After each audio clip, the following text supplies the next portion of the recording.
Buenas tardes, hermanos. ¿Cómo están ustedes? Bien. Qué bueno. Ese himno es una buena introducción del mensaje. La segunda estrofa dice que solo tras oscuro velo aquí le podemos contemplar. Y eso es eso se puede decir que es la razón por la que necesitamos fe. Porque solo a través de un oscuro velo le podemos contemplar. Cuando estemos allá cara a cara con Él, ya no necesitaremos la fe, porque le veremos tal cual es. Mientras tanto, estamos aquí, debemos vivir por fe. Y vamos a hablar de eso en esta noche, si Dios así nos lo permite. Vamos a presentarnos en oración ante Dios. Padre amado, Dios eterno, Dios de toda gracia, de toda misericordia, de toda consolación. Tú eres nuestro Dios y Padre, nos has redimido por medio de la sangre de Jesucristo, nuestro Salvador, tu Hijo amado. Padre, y es en su nombre que te imploramos tu misericordia para con nosotros en esta tarde, para con tu pueblo, y que tú tengas a bien por tu misericordia y para gloria tuya ministrar tu palabra en medio nuestro. Señor, que a pesar de mí, tú hables a nosotros, a nuestras vidas a través de tu palabra. Gracias por tus misericordias y porque en Cristo Jesús podemos confiar en que nos escuchas. Para gloria tuya, en Jesús te lo pedimos. Amén. Bien, hermanos, vamos hoy a estar en el libro de Mateo, capítulo 6. Y vamos a ver acerca de que nuestras prioridades revelan nuestra fe. Nuestras prioridades revelan nuestra fe. Hace un momento les decía que nuestra vida en esta tierra es una vida de fe en todos los aspectos. En el capítulo 5 del Evangelio de Mateo se inicia la reproducción o el relato de aquel discurso público de Cristo conocido como el Sermón del Monte. Y esto abarca hasta el capítulo 7 del mismo libro de Mateo. El contenido espiritual de este discurso es definitivamente insondable, pero a la vez es majestuosamente sencillo y claro. En este sermón nuestro Señor, Salvador y Maestro Jesucristo señala todos los aspectos de la vida terrenal y los define a la luz de la infinita e inescrutable sabiduría de Dios. Todos los aspectos de la vida en la tierra están definidos y están estructurados, definidos en el orden correcto, como deben ser entre los capítulos 5 y 7 del libro de Mateo. No hay ninguna área de nuestra vida en la tierra que Jesús no haya tocado con ese sermón. De ahí que podemos afirmar que este discurso contiene y define con precisión los parámetros divinos para vivir en esta tierra de acuerdo a la voluntad de Dios. Los parámetros divinos para vivir en esta tierra de acuerdo a la voluntad de Dios están definidos, contenidos en el Sermón de la Montaña. Hay otros pasajes como Juan 3:16, Romanos 1:17 y Romanos 3:22 y 28 y muchos más que nos enseñan que la vida cristiana en esta tierra es de principio a fin una cuestión de fe. Todo en nuestra vida tiene que ver con o es un reflejo de nuestra fe en Dios. Y esto también es cierto para los incrédulos. Toda su vida es un reflejo de su incredulidad o de su falta de confianza en Dios.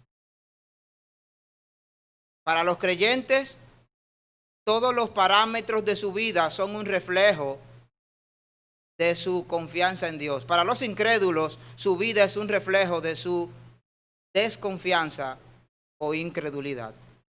Así que al final, la vida de toda persona va a reflejar la relación que tiene con Dios o la relación que no tiene con Dios. Y eso no importa quién sea, si es el presidente o es el campesino desconocido allá sembrando yuca y esperando que caiga la lluvia. Toda su vida, toda mi vida es un reflejo de la relación que tenemos con Dios. Por lo tanto, nosotros podemos afirmar que en este sermón de la montaña, que este sermón es un discurso acerca de cómo debemos vivir nuestra vida de fe, acerca de cómo nuestra fe debe afectar a todos y cada uno de los aspectos de nuestra vida. Cómo su fe debe afectar todos los aspectos de su vida se describen en los capítulos 5 al 7 del libro de Mateo. Cómo todas las cosas que te suceden afectan o reflejan tu relación con Dios. Dicho esto, nosotros podemos pasar a la parte que nos interesa hoy en el discurso de la montaña, que es el capítulo 6, versos 31 al 33. Y lo que vamos a ver ahí, cómo nuestras prioridades reflejan nuestra fe. Mateo 6, versos 31 al 33. Dice de la siguiente manera: no os afanéis, pues, diciendo, ¿qué comeremos o qué beberemos o qué vestiremos? Porque los gentiles buscan todas estas cosas, pero vuestro Padre Celestial sabe que tenéis necesidad de todas estas cosas. Mas buscad primeramente el reino de Dios y su justicia, y todas estas cosas os serán añadidas. Cuando hablamos de prioridad, estamos hablando de establecer un orden en las cosas que debe ir de acuerdo a la importancia que le otorgamos a las cosas mismas. La palabra prioridad hace referencia a la anterioridad de algo de una cosa con respecto a otra, ya sea en tiempo o en algún otro orden. Aquello que tiene prioridad se encuentra primero en comparación con lo demás. Así que establecer prioridades es poner las cosas en un orden de importancia. El problema con las prioridades o con el establecer las prioridades es que suele estar afectado, aunque no debería, suele estar afectado por nuestras emociones más que por una decisión objetiva. Tendemos a establecer prioridades de acuerdo a nuestros sentimientos, no de acuerdo a un razonamiento objetivo. Y ahí vienen los problemas. Ahí se tuercen las prioridades. El médico que está en la sala de emergencias, le llega un paciente que se atragantó o se tragó algo, un objeto cortante, y él siente una molestia acá que va poco a poco bajando, pero él siente que le molesta, pero él está tranquilo. Él solo dice al médico, me molesta por ahí. Llega el otro paciente a la emergencia con ese dedo colgando, llorando a gritos por el dolor. Y el médico tiene que decidir a cuál de los dos le va a dar prioridad. El que tiene el dedo colgando entiende que él está en peor condición. Ese está sentado tranquilo ahí. Yo soy el que está mal, a mí que hay que atenderme primero. Y tal vez así van a pensar los familiares de ese individuo. Pero el médico observa a los dos y dice, vámonos rápido a quirófano con el que tiene el objeto cortante dentro de sí. Si el médico no establece prioridad de manera objetiva, razonable, y se deja llevar porque este llegó corriendo y este llegó más o menos tranquilo, en lo que le arreglan el dedo meñique a aquel, se muere este.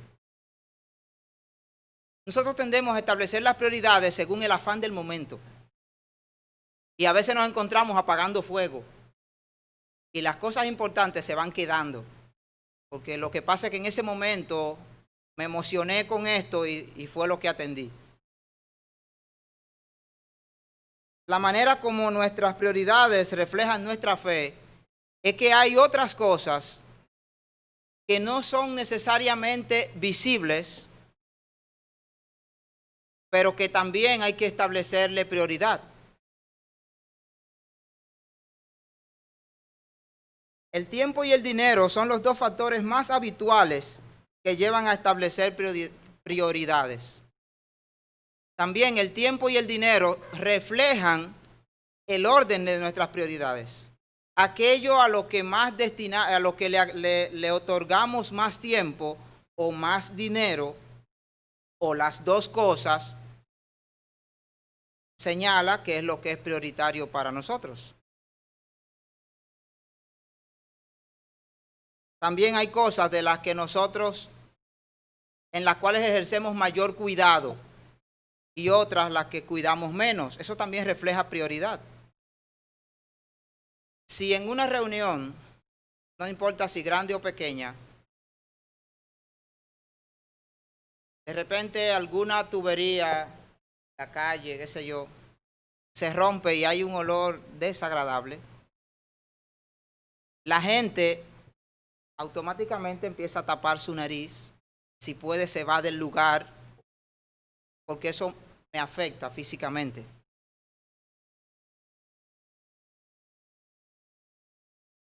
Pero si en esa misma reunión se mantiene todo en calma en cuanto a los olores, pero alguien inicia una conversación que es espiritualmente dañina, no reaccionamos igual, con la misma velocidad. No, espérate, me tengo que ir de aquí o debo taparme o mandar a callar, porque no, eso me afecta, eso me daña. Cuidamos con prontitud nuestra integridad física, pero lamentablemente no cuidamos con igual prontitud nuestra integridad espiritual. Estamos dando prioridad a lo físico antes que lo espiritual. Y en eso todos somos culpables. Yo levanto las dos manos. Tenemos ese problema.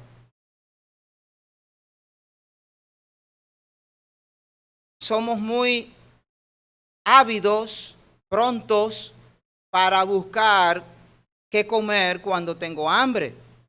Pues no puedo descuidar mi estómago. Hay gente que casi vive para su estómago. Pero no hay el mismo nivel de afán cuando de alimento espiritual se refiere.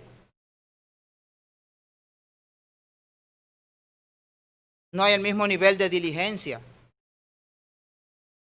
Todo eso es un reflejo de cómo están nuestras prioridades. Sea que seamos conscientes de ello o que no. Porque a veces ni siquiera lo hacemos de manera consciente o a propósito, porque diciendo esto me importa más que esto. No, a veces solo actuamos según una forma de ser, según una costumbre.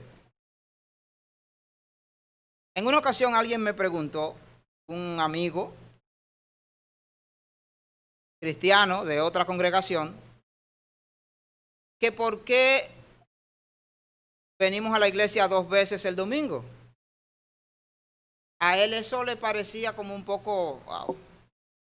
No que esté mal, pero qué sé yo, no puede ser menos. Entonces yo le pregunté que cuántas veces él va al trabajo a la semana. Resulta que él va 6 veces, 5 veces, de lunes a viernes. 5 veces en la semana al trabajo, está bien. Y pasar el día entero en el trabajo. de 8 a 6, de 8 a 5, de 9 a 5. Eso está bien y nadie reclama por eso. Incluso nadie te va a recriminar porque trabajes toda la semana. Tiene que ser un vago muy descarado para hacerlo. Pero sí es demasiado ir a la iglesia 2 veces en el día.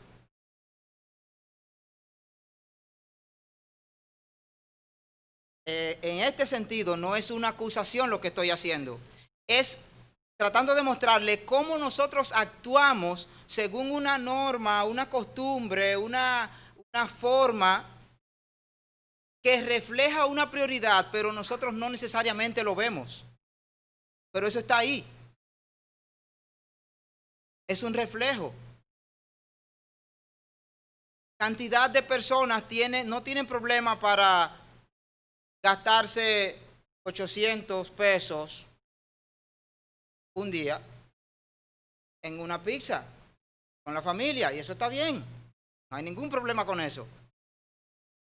Pero esas mismas personas suelen a veces tener problemas con gastar los mismos 800 o tal vez un poco menos en una Biblia. Eso es un reflejo de tu prioridad, de tu cosmovisión, sea que te des cuenta o que no.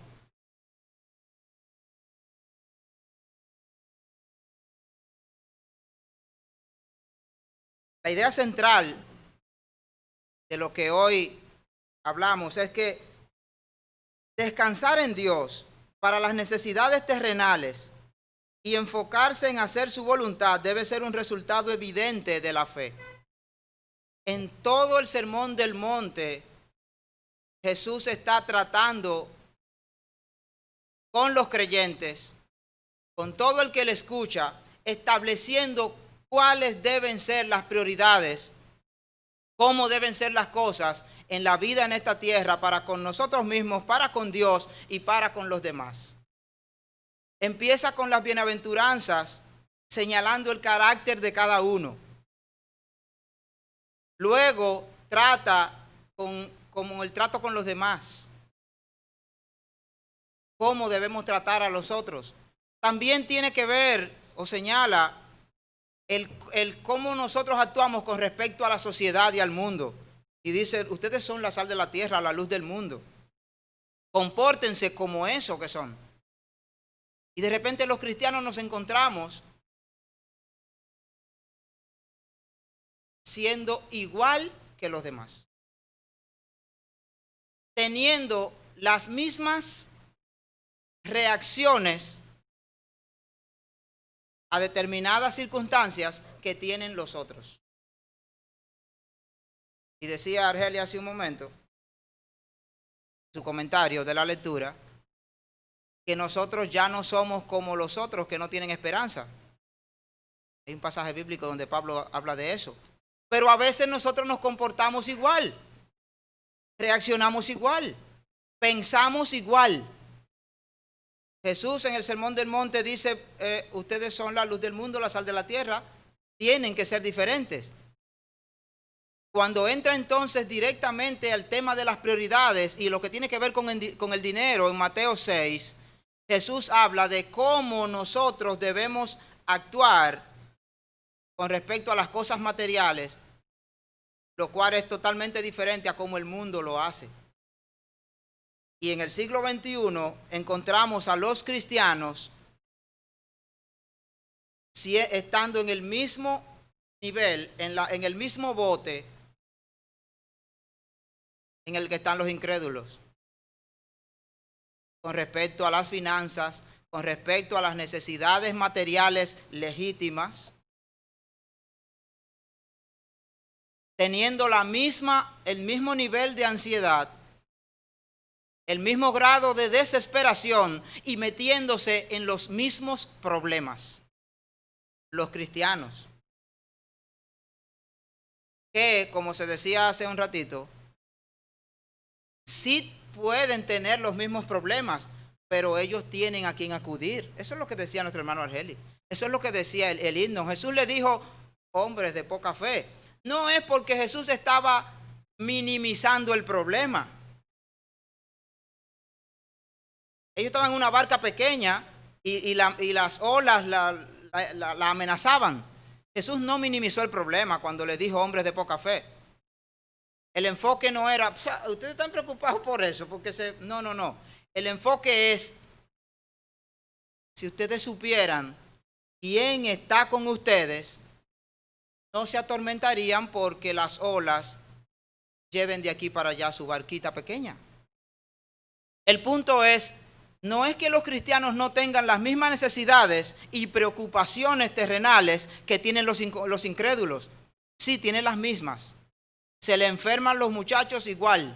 Tienen que pagar el alquiler con más rigurosidad que los incrédulos. Debería ser así. Pero ellos tienen a quien acudir. El problema es que actuamos como si no.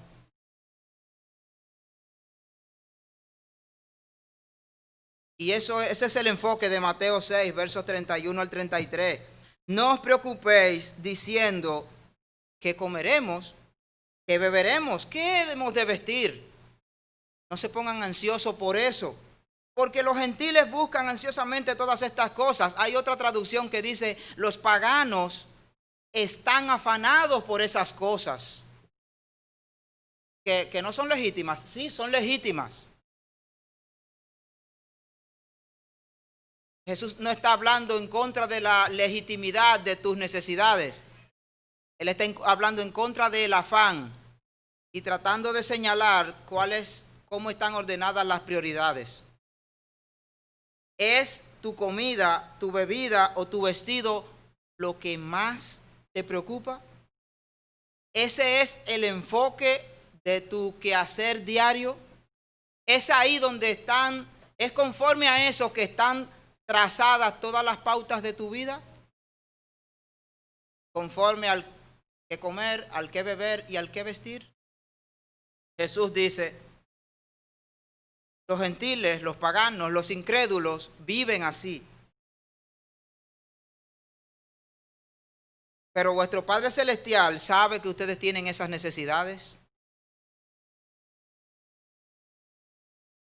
Entonces, en consecuencia, Él dice, busquen primero el reino de Dios y su justicia, y todas esas cosas que son legítimas y que Él sabe que las necesitan, serán añadidas.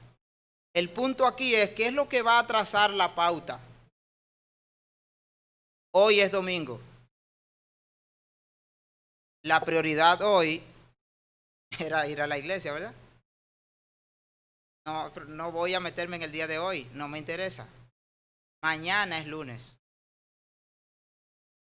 La prioridad de mañana, la pauta de mañana, ¿en base a qué se traza esa pauta? La pauta de hoy la solemos trazar en torno al servicio en la iglesia. Tengo que levantar un poco temprano porque hay que llegar a las 9 o antes.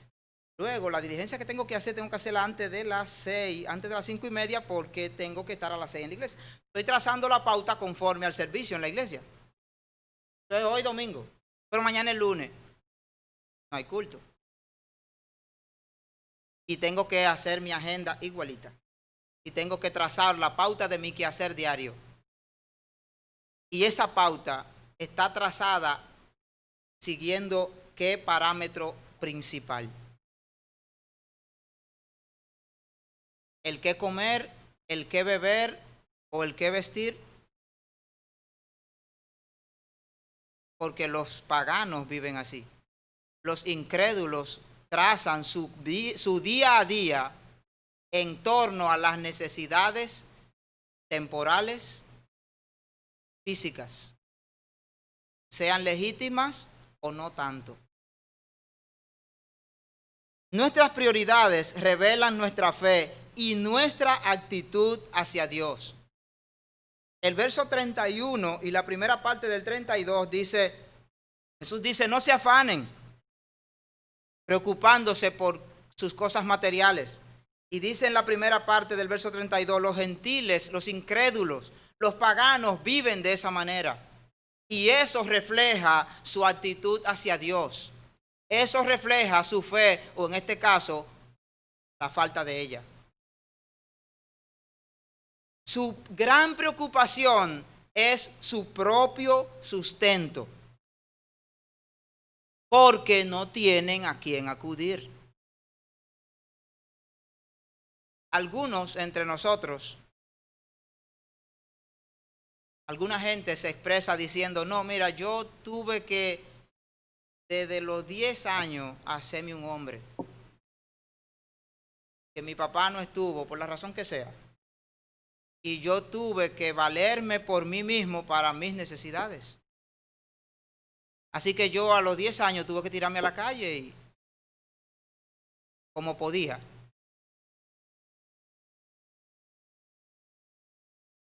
¿Por qué tuvieron que hacer eso? Por la ausencia de un padre sustentador, protector. ¿Verdad? ¿Es esa la situación de los cristianos?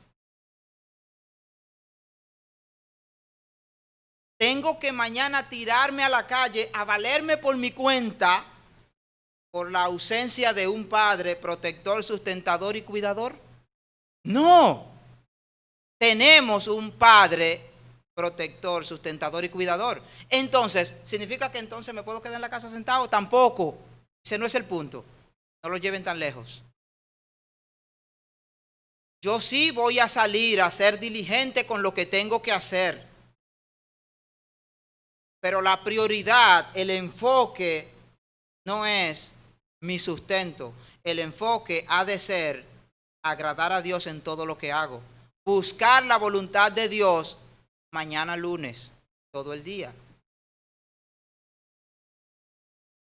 Mateo 6, 19 al 21 dice, no acumulen para sí tesoros en la tierra.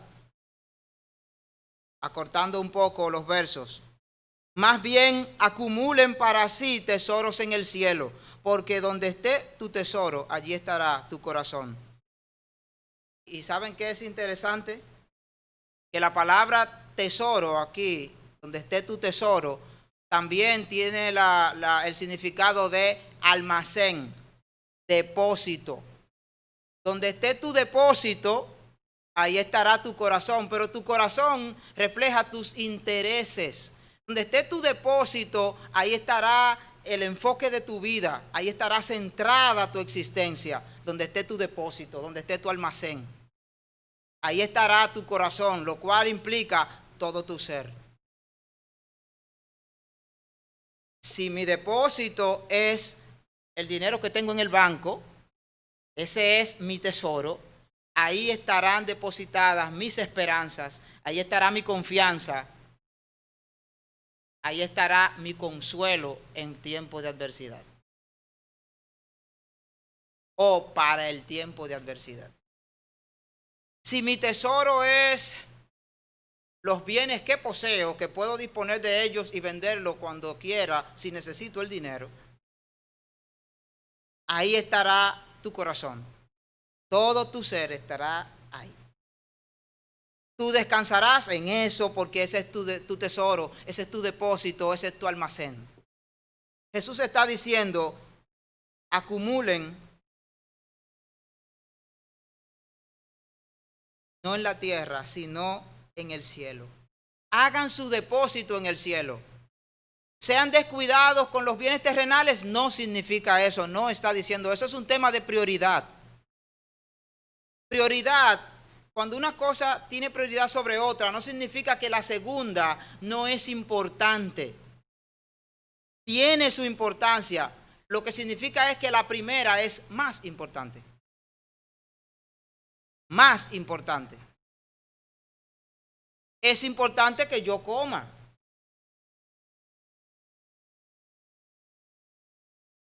Pero si no hay suficiente, lo regular es que yo entienda como más importante darle lo que hay a mis hijos. Está lloviendo, es importante que yo me cubra, pero si no hay suficiente para cubrirnos todos, entonces voy a cubrir a ellos. ¿Mojaré yo? ¿Y otra? Significa que yo no me quiero, que yo me aborrezco, que yo... No. Es prioridad. Hay que establecer prioridades. Los bienes terrenales son útiles y el que los tenga no debe ser descuidado con ellos, porque también la Biblia nos manda a ser buenos administradores de lo que tenemos. El problema es cuando eso tiene prioridad sobre lo espiritual.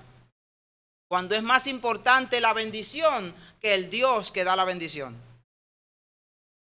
Cuando tu esperanza está puesta en la bendición y no en el Dios que la da. Cuando la bendición de Dios se convierte en el ídolo que sustituye a Dios. Ahí es donde está el problema. Lucas 12, 19 al 21 dice: aquel hombre rico, diré, alma mía, ya tienes bastantes cosas buenas guardadas para muchos años. Descansa, come, bebe y disfruta de la vida.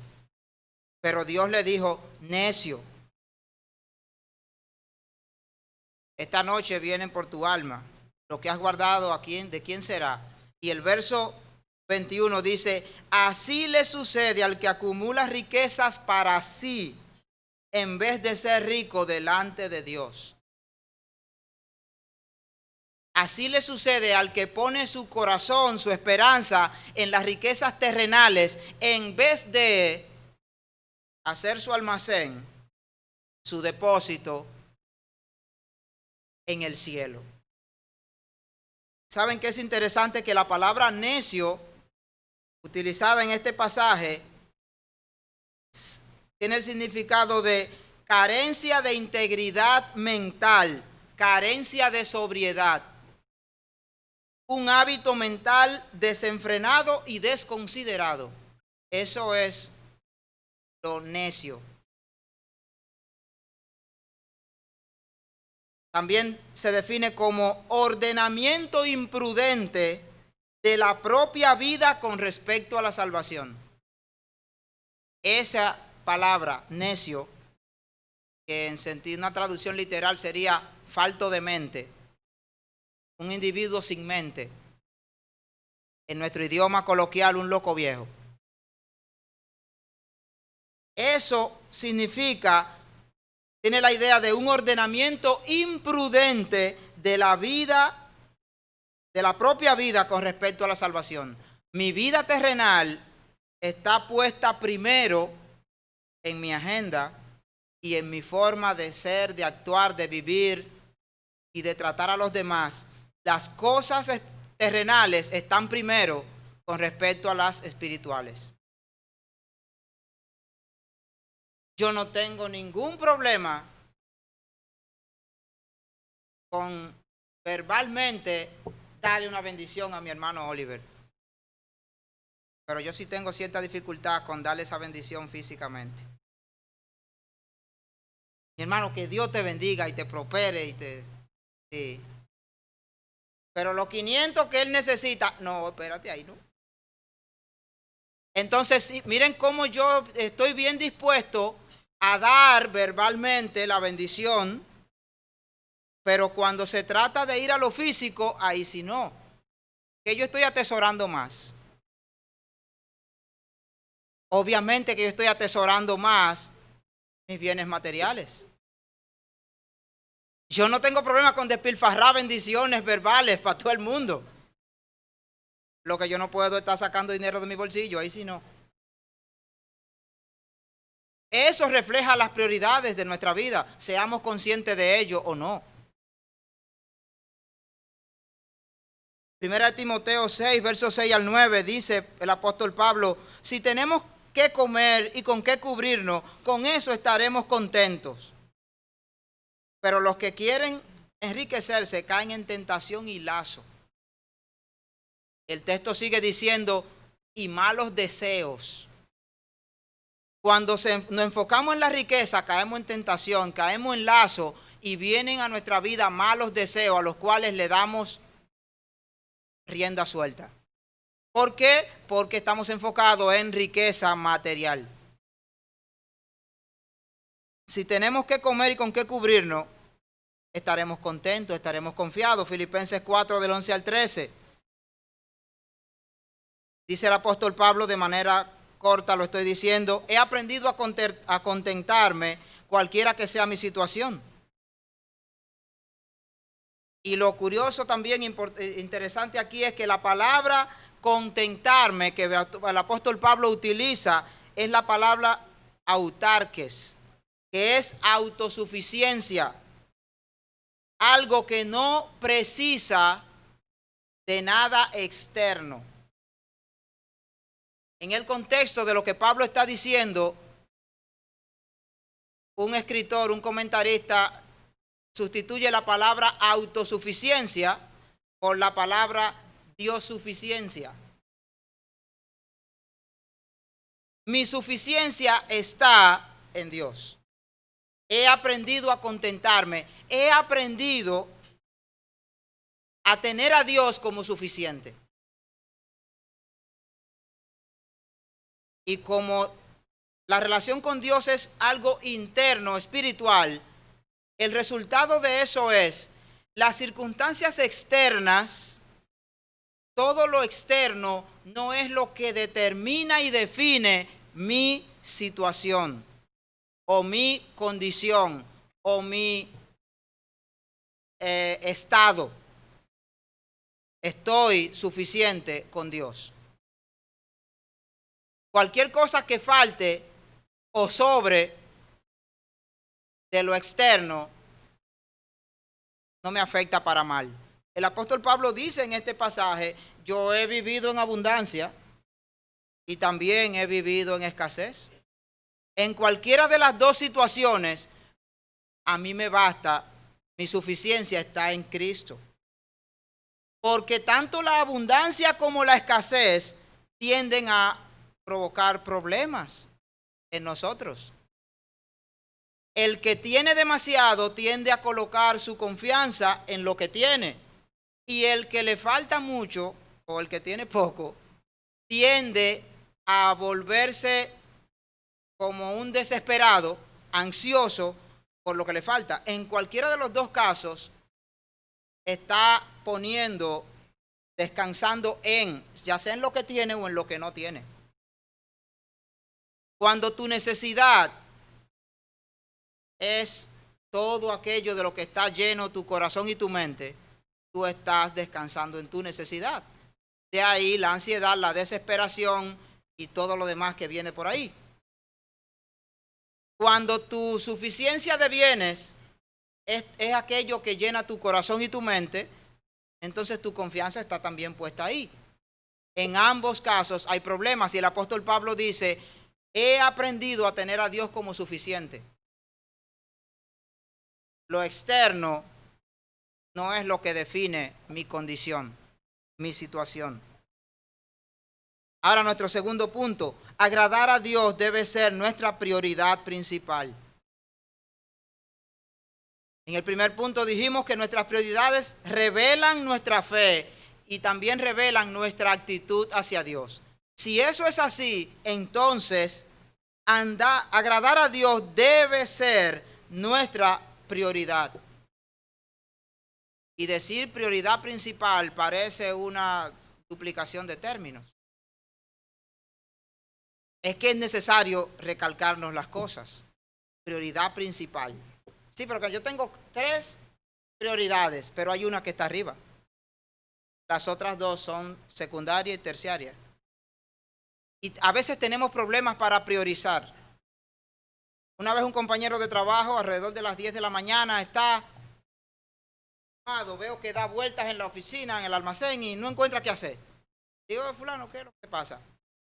No, pero mira, y me enseña los papeles que tiene sobre el escritorio, la cantidad de cajas con mercancía que tiene en el almacén. Y digo, ¿y qué pasó?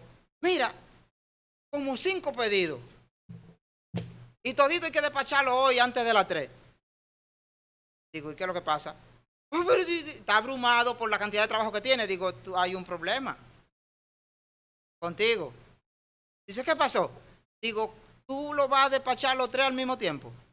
No. Digo, entonces tú nada más tienes un solo pedido. Porque tú nada más puedes atender uno. Olvida a los otros mientras atiendes el que tienes que atender. ¿Cuál de esos 3 llegó primero? ¿O cuál de ellos te ordenaron que atendiera con prioridad? no este, entonces olvida a los otros dos. Ahora, dando vuelta a la oficina por los otros 4 pedidos. No, es uno, el primero, atiende ese. Cuando ese se acabe, ya nada más quedan 4, pero en realidad nada más uno otra vez, porque los otros 3 se van a dejar. Eso es prioridad. Pero si usted quiere abarcar las 4 cosas, usted no está priorizando, usted se está abrumando. Al final, de las 4 empieza 3. Una no le hizo nada y las otras la dejó a media todita. Al final, ¿fue productivo? Nada. Sí, pero tan todito a mitad de camino, que no hiciste nada. No fue productivo. Si al final solo se pudo hacer uno, pero quedó bien hecho, usted fue productivo. Pues tal vez el jefe no lo vea así, pero esa es la realidad. Priorizar qué es lo que va primero, qué es lo que debe enfocar o llenar nuestra mente. Agradar a Dios debe ser nuestra prioridad principal. Gálatas 2:20, Pablo dice, ya no soy yo el que vive, sino que Cristo vive en mí. O sea, mi vida ya no es según yo, ni según mis deseos, ni según mis propios asuntos. Mi vida ahora es según Cristo, según la voluntad de Él, según los asuntos de Él. ¿Eso indica que mis asuntos quedan excluidos? No, es que tú vas a llevar a cabo la voluntad de Dios dentro de tus propios asuntos. Pero el enfoque principal no son tus asuntos, sino la voluntad de Dios en medio de eso. Yo tengo que trabajar. Mañana es lunes, me tengo que levantar temprano y voy a trabajar. Pero el enfoque de mi trabajo, el propósito final de mi trabajo, no debe ser que el jefe me pague. Yo debo procurar hacer todo para la gloria de Dios. Ese debe ser el objetivo principal, lo cual implica que yo lo voy a hacer bien, voy a dar lo mejor de mí, voy a dar un poquito más si es necesario, para que me vean y cuando llegue el momento de hacer, como se dice, una promoción laboral, me pongan a mí de supervisor, así tengo que trabajar menos. No, ese no es el enfoque es hacer la voluntad de Dios. Ese debe ser el enfoque en nuestra vida, no importa lo que hagamos, porque hasta criar los niños es un asunto de fe. Todo es un asunto de fe, todo es cuestión de fe. La empresa en la que trabajas, tú no sabes cuánto tiempo más va a estar ahí. Es cuestión de fe. No pongas tu fe en la empresa, pon tu fe en Dios, que puede sostener la empresa para que tú sigas viviendo de ella o, a falta de esa empresa, poner otra cosa que te provea. Al final es de Dios que depende, ni siquiera de tu propio esfuerzo. Mateo 16:24, también Marcos 8:34 y Lucas 9:23. En todos estos pasajes Jesús dice, el que quiera ser mi discípulo, niéguese a sí mismo, tome su cruz y sígame. Niégate a ti mismo.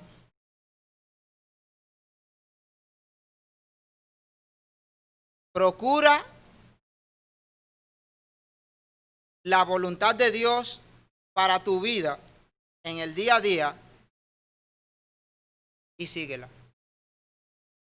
Jesús dijo, el que quiera ser mi discípulo, tome su cruz y sígame. La cruz era la voluntad de Dios para la vida de Cristo. Yo debo tomar mi cruz. Yo debo acatar la voluntad de Dios para mi vida y confiar en Él. En el día a día. Buscar la voluntad de Dios y seguirla.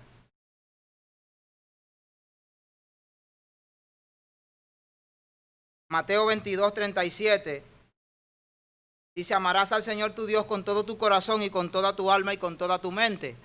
Cuando eso lo ponemos de frente con Mateo 6:24, donde dice nadie puede servir a dos señores,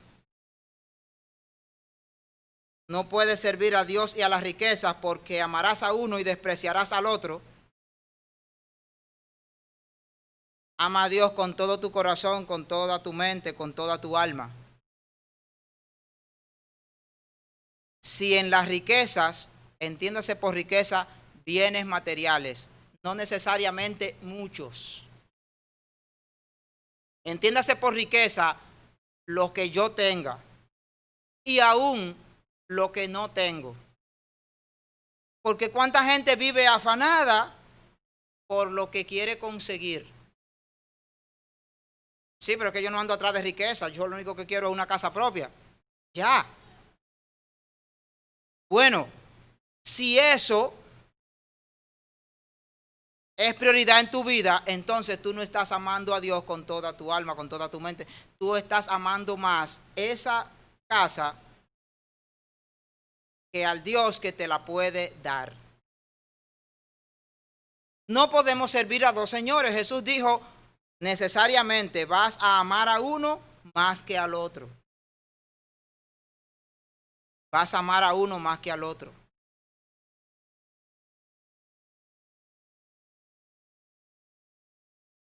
Finalmente, Dios conoce nuestras necesidades y tiene cuidado de ellas. Si nuestras prioridades revelan nuestra fe y nuestra actitud hacia Dios, entonces debemos poner como prioridad en nuestra vida buscar la voluntad de Dios. Y entonces, ¿qué va a pasar con las necesidades materiales que son legítimas? Jesús responde a eso. Dios conoce nuestras necesidades y tiene cuidado de ellas. Mateo capítulo 6, verso 32, en la segunda parte del verso 32 dice, vuestro Padre Celestial sabe que tenéis necesidad de todas estas cosas. Y también la segunda parte del verso 33 dice, todas estas cosas os serán añadidas. Voy a poner la voluntad de Dios primero en mi vida. ¿Qué va a pasar con los demás? Dios sabe cuáles son tus necesidades. Él está pendiente de ellas y Él dice, promete que las suplirá. Salmo 23.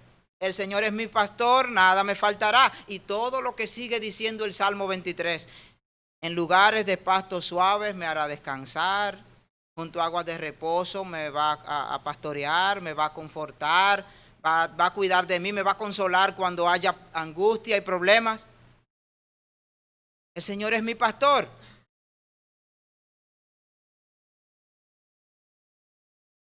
Pero el Señor no es pastor de cabritos, Él es pastor de ovejas. Cuando la oveja se sale del cuidado del pastor, ¿puede el pastor guiarla a pastos verdes, curarle la pierna herida? No puede hacer eso porque la oveja está afuera. Cuando nosotros decidimos tomar la rienda de nuestras vidas, no, yo voy a controlar, mi asunto lo llevo yo. Y Dios dice, está bien, te voy a dejar quieto, tranquilito tú. Anda en la vista de tus ojos. Después los tropezones, las caídas, todo. Y Dios está ahí como Padre, paciente y amoroso. Ya, te guayate. Te cura la herida y te muestra el camino correcto. Ahora, ¿por qué tenemos que buscar el estrellón para entonces acudir a lo que ya teníamos antes de caer? La guía de Dios. La prioridad debe ser buscar la voluntad de Dios. Las demás cosas serán añadidas. ¿Cómo? Regularmente lo que Dios usa para añadir las demás cosas es tu propio trabajo y tu propio esfuerzo. Suele ser así. Yo no tengo derecho a esperar que las demás cosas que necesitan mis hijos y mi esposa y yo mismo, Dios las va a añadir a través de Argelis. No. Lo más normal es que Dios va a proveer todas esas necesidades físicas de mi esfuerzo. pero mi enfoque debe ser hacer la voluntad de Dios. Hay ahí una combinación. No me voy a sentar en casa, o bueno, como tengo que buscar la voluntad de Dios, me voy a pasar todos los días en la iglesia. ¿Ya? Y fulano, ¿y qué tú haces? No, yo no estoy trabajando. Yo lo que hago es que me levanto todos los días a las 6, me voy para la iglesia a orar hasta las 4:30 de la tarde y ahí para la casa otra vez. ¿Y cómo está tu familia? Estamos en una situación un poco bromona, tú sabes. Y empieza el enemigo y todo lo demás. Espíritu de miseria, cualquier excusa que se quiera poner por ahí. No, no es un espíritu de miseria. Es tu falta de diligencia, tu holgazanería, lo que ha provocado que en tu casa haya miseria. Tú no estás buscando la voluntad de Dios. Tú estás usando las 4 paredes del templo como refugio para tu vagancia. Eso puede pasar. He visto casos así. El Señor es mi pastor, nada me faltará. Dios conoce nuestras necesidades, Él tiene cuidado de ellas. Primera de Pedro 5, versos 6 al 11, de manera resumida, dice que debemos echar toda nuestra ansiedad sobre Él. ¿Por qué razón? Porque Él tiene cuidado de nosotros. Ve a Dios con tu ansiedad, que Él tiene cuidado de ti. Voy a Dios con mi ansiedad porque Él tiene cuidado de mí. Esa es la razón bíblica. Efesios 5:29 dice que Cristo enseña que Cristo sustenta y cuida a la iglesia. Dice que el hombre ha de sostener y cuidar a su esposa como a sí mismo, como a su propio cuerpo, debe cuidarse. Y entonces luego dice, como Cristo a la iglesia. Cristo sustenta y cuida de su pueblo. Y la palabra sustentar que aparece en ese pasaje se refiere al alimento físico, a la provisión de las cosas materiales. Dios no solamente está pendiente de nuestras necesidades espirituales, también de nuestras necesidades materiales. Y Él se ha comprometido a edificar su iglesia solamente en el ámbito espiritual. No, porque su iglesia está compuesta de seres humanos. No son espíritus los que componen la iglesia de Cristo. Son hombres de carne y hueso, mujeres de carne y hueso. Él edificará su iglesia en todos los sentidos. Dios tiene cuidado de nosotros. Jesús tiene cuidado de nosotros. Nosotros debemos entonces poner en prioridad su voluntad, porque de esa manera es como todo va a fluir de la manera correcta. Cuando usted tiene que hacer un trabajo de plomería y conecta mal una tubería, luego el agua no va a llegar a donde usted quería que llegue o por donde usted quería que llegue o con la presión que usted quería. ¿Y qué pasó? Hay una conexión mala. Esto iba aquí y lo puse acá. Pero llegó agua, sí llegó, pero no como debería llegar. Dios tiene misericordia de nosotros y aún en nuestra incredulidad, cuando no ponemos primero su voluntad, Él sigue teniendo misericordia de nosotros y nos sigue proveyendo. Pero si lo hacemos a su manera, las cosas irán mejor. Fluirá mejor si lo hacemos como Él dice que se haga. Sí, pero como está bien, olvídate de eso, que como quiera está funcionando. No es así. Cristo sustenta y cuida a la iglesia. En Mateo 6, los versos 26 al 30, dicen, miren las aves del cielo, no siembran, no ciegan, no recogen en graneros, y vuestro Padre Celestial las alimenta. Y Jesús pregunta, ¿nosotros no somos más importantes que las aves? O sea, desde la perspectiva de Dios, ¿qué es más importante? ¿El ser humano que Él hizo a su imagen y semejanza? ¿O las aves que Él hizo no a su imagen y no a su semejanza? ¿Quién de vosotros podrá, por mucho que se afane, añadir a su estatura un codo más? Y por el vestido, ¿por qué se afanan? Consideren los lirios del campo, cómo crecen, no trabajan, no hilan. pero les digo que ni aun Salomón con toda su gloria se vistió como uno de ellos. Y si la hierba del campo que hoy es y mañana se echa en el horno, ¿Dios la viste así? Si Dios tiene cuidado de vestir bien las flores, Jesús pregunta, ¿no hará mucho más a vosotros, hombres de poca fe? Si Dios tiene cuidado de las aves y de las plantas, ¿de dónde sacamos la idea de que Él no está pendiente de nosotros? Jesús está diciendo, vuestro Padre sabe que tenéis necesidad de todas estas cosas. Ya no vivan como los incrédulos. Ya no vivan como los paganos, afanados por el día a día de las cosas materiales. Busquen primeramente el reino de Dios y su justicia, y las demás cosas Él las va a añadir. Solemos tener los mismos problemas que los incrédulos.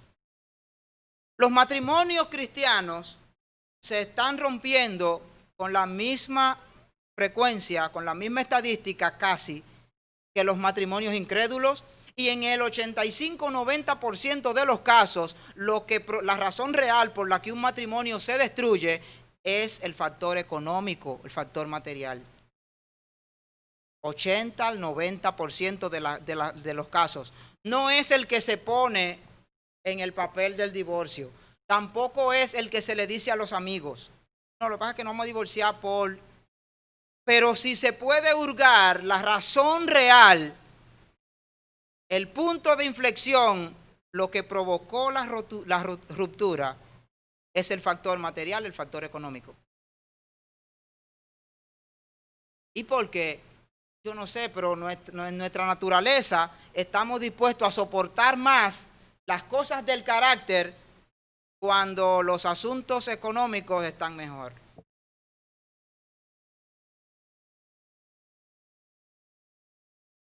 Sí, cuando mis finanzas están buenas, yo tengo un mejor humor para soportar los defectos del carácter de mi esposa. Cuando las finanzas están hechas un desastre, yo no soporto que ella haga tal o cual cosa. No tenemos que separarnos por su forma de ser. No, lo que pasa es como mi estado financiero es crítico, yo estoy de mal humor e indispuesto para soportar su carácter, los defectos de su carácter. Ella me hubiera soportado que sea un poco desordenado en la casa. Ella podría vivir con eso si tuviéramos las finanzas en orden. Pero lo regueroso que es y encima que apenas tenemos para comer, no, esto se acabó. Al final, el problema no es que él es un regueroso. No, el problema es que la situación económica está dura. Señores, lamentablemente está sucediendo igual entre los creyentes. Llegar a la casa incómodo, malhumorado, porque hoy es el día de pago. Plano ese le dio con no ir a la empresa y no firmó la nómina y lo que sea y no pagó. Y ya yo estoy peleando con los muchachos, peleando con mi esposa. ¿Por qué? Factor económico. Me llené de ansiedad y de preocupación por los chelitos que no llegaron. Y estoy pagando con los muchachos y con mi esposa, hablando mal. Y eso. Al final, ¿cuál es la situación? Economía. Y peor aún, si fue que en el camino me asaltaron y me quitaron lo que había cobrado. Y llega a la casa y no hay quien le pregunte qué hora es. ¿Por qué? Porque se perdieron los 6,000 o 8,000 pesos que llevaba en la cartera. No es por otra razón. Al final es el factor económico el que está afectando. Se dañó el carro o se perdió el carro o lo que sea económico.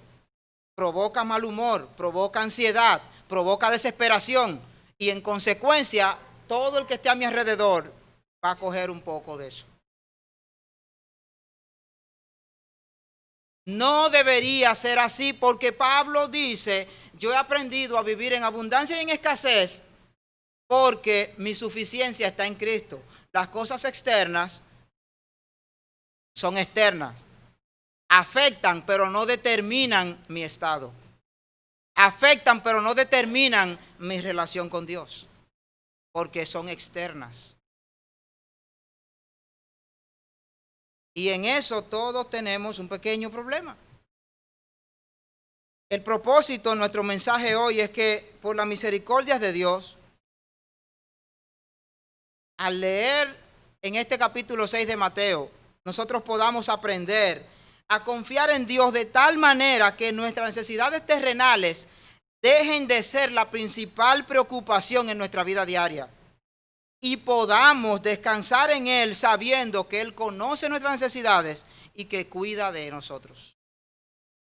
Ese es el objetivo, en primer lugar, que podamos aprender a confiar en Dios de tal manera que mi principal preocupación no sea lo material, sino lo espiritual. Y eso nos va a ahorrar un dinero en pastillas contra la ansiedad. Y se nos va a ahorrar un dinero en pastillas para dormir. Seguro que sí. Segundo, que en lugar de las preocupaciones materiales, el hacer la voluntad de Dios sea nuestro enfoque y propósito principal del domingo. No, cada día. Que hacer la voluntad de Dios sea nuestro enfoque y propósito principal. Hacer la voluntad de Dios implica aceptar la voluntad de Dios. En consecuencia, yo voy a aceptar lo que Dios haya dispuesto para mí en el día de mañana, aunque eso no sea lo que yo quiero. ¿Okay?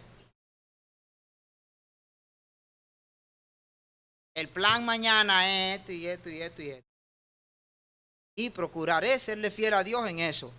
Pero por alguna razón a las 11 de la mañana, ¡prum!, el plan se derrumbó porque Dios tenía otra cosa planeada. Y la tal diligencia ya no se dio. Y aquello, olvídate de eso. Pero y entonces, todos esos proyectos se fueron a pique. Pero tú te propusiste hacer la voluntad de Dios en ese día. Y hacer la voluntad de Dios implica aceptar la voluntad de Dios. Señor, si esto fue lo que tú quisiste para mí hoy, concédeme serte fiel en medio de esto. Hermanos, nosotros tenemos que aprender a vivir así. La vida es cuestión de fe en todo. Y estaremos igual de preocupados, igual de deprimidos, igual de ansiosos que los incrédulos, siempre que nuestra prioridad sean las mismas prioridades de los incrédulos. La fórmula no falla. Si tus prioridades son las prioridades de los incrédulos, tus problemas serán los problemas de los incrédulos. Y tu esperanza, la esperanza de los incrédulos, ninguna. Que Dios nos conceda poder confiar en Él de acuerdo a las verdades que Él ha revelado en su palabra para nosotros.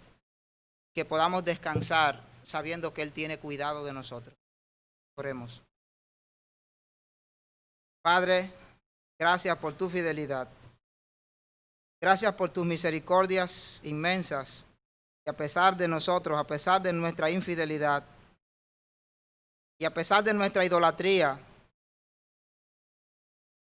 en el ordenamiento de nuestras prioridades, tú has tenido cuidado de nosotros. Nos has sustentado, nos has guardado, nos has hecho provisión para nuestras necesidades elementales y aún para algunas no tan elementales. Gracias porque nos has dado mucho más de lo que merecemos y nos has salvado. Gracias, Padre, por tus misericordias. Te pedimos que nosotros querramos disponernos y de acuerdo a tu palabra y con la ayuda de tu Santo Espíritu aprendamos a vivir cada día poniendo como prioridad principal el hacer tu voluntad, el aceptar tu voluntad, el confiar en ti. y que de esta manera podamos ser consolados, confortados, cuando alguna providencia oscura llegue a nuestra vida. Señor, concédenos en esto ser luz para los demás, ejemplo para otros, y que podamos bendecir a otros con nuestro testimonio y con nuestra confianza en ti. Todo esto para gloria de tu nombre. En Jesucristo te lo pedimos. Amén.